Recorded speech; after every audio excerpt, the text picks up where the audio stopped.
है। देखते देखते मैंने देखा कि 40 उलमा को उन्होंने पकड़ के लाया बिल्कुल नंगा, और देखते देखते उन सबों को आग में डाल दिया, उस तेल में, कड़ाके तेल में डाल दिया। फिर 40 को लाया गया। उनसे ये पूछते हैं अंग्रेज कि तुम सिर्फ ये कह दो कि 1857 की जंग आजादी में हम शरीक नहीं थे, हम तुम्हें छोड़ देंगे। मेरे दोस्तों, हमारे अकाबिर वो थे कि जिन्होंने अंग्रेजों के सामने आग में, तेल में पकना पसंद किया, लेकिन उनके सामने झुकना पसंद नहीं किया। उन 40 वो मुअर्रिख लिखता है कि उन 40 में से किसी एक ने भी ये नहीं कहा कि मैं हिंदुस्तान की 1857 की जंग आजादी में शरीक नहीं था। लिहाजा उन 40 के 40 को उस तपते हुए आग में, तेल में डाल दिया।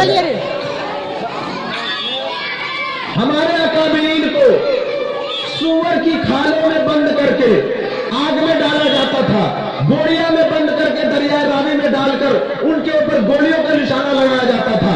दिल्ली के चांदनी चौक से लेकर लाहौर की जामे मस्जिद तक हर दरख्त में फांसी के फंदे लगाए गए थे, और हर फंदे से एक न एक मुसलमान का सर लटक रहा। लेकिन आज हमसे ये पूछा जाता है कि आपने हिंदुस्तान को क्या दिया। हमसे ये सवाल किया जाता है कि आपने हिंदुस्तान को क्या दिया। मेरे दोस्तों, अगर मुसलमानों की कुर्बानी ना होती इस मुल्क के आजाद कराने में, अगर मुसलमान इस मुल्क की आजादी में हिस्सा ना लेते, तो हमारा यह मुल्क कभी भी आजाद नहीं हो सकता था। वो लोग जो अंग्रेज से माफी मांगने वाले थे, वो लोग जो अंग्रेज के गुलामी में जिंदगी गुजारना चाहते थे, आज वो हिंदुस्तान के ठेकेदार बने बैठे हैं, और वही हमसे सवाल करते हैं कि आपने क्या दिया हिंदुस्तान को, या फिर आपके अकाबिरीन ने हिंदुस्तान को क्या दिया। मेरे दोस्तों, अगर मैं अपने बुजुर्गों के वाकयात बताऊं तो बड़ी लंबी फहरिस्त है। सिर्फ और सिर्फ आप हजरत शेखुल हिंद के 2 शागिर्द को ले लें। उनके एक शागिर्द मौलाना अबेदुल्ला सिंधी है। मैं उनके कुर्बानी का तज़किरा कर रहा हूं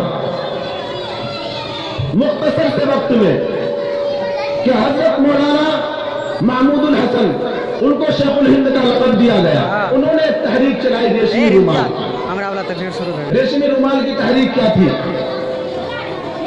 एक रेशम का रुमाल था, उसमें उन्होंने हिंदुस्तान का नक्शा बनाया, और लोगों को, अंग्रेजों को शक न हो, उन्होंने अफगानिस्तान से, तुर्की से, सऊदी अरबिया से, वहां के लोगों से मदद के लिए उन्होंने ये नक्शा बना करके दिया कि आप अगर हमारी मदद के लिए हिंदुस्तान आना चाहते हैं तो आप किस रास्ते से आएंगे।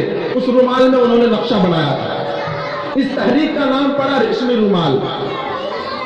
मौलाना अबेदुल्ला सिंधी, जब इस तहरीक के लिए उनको जब अफगानिस्तान भेजा गया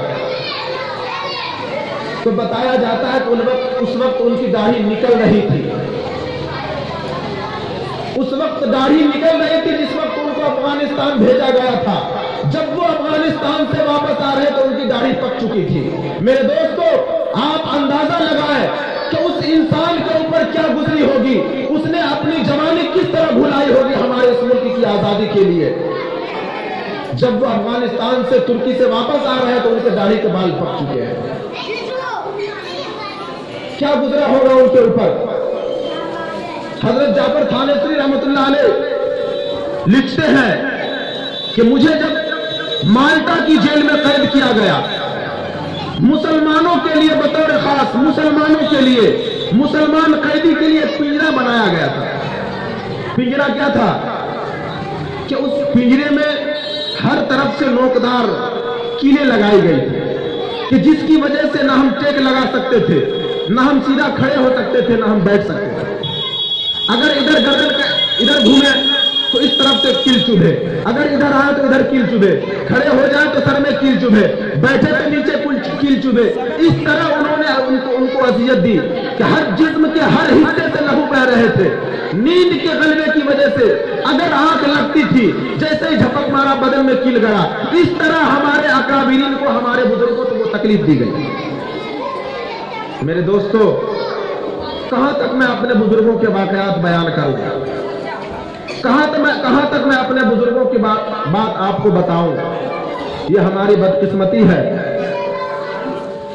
कि हिंदुस्तान के आजाद होने के बाद भी, हमारी इस तरह कुर्बानियों के बाद भी آج ہم سے ثبوت مانگا جاتا ہے، ہم سے پروف مانگا جاتا ہے کہ آپ ہندوستانی ہیں یا نہیں ہیں۔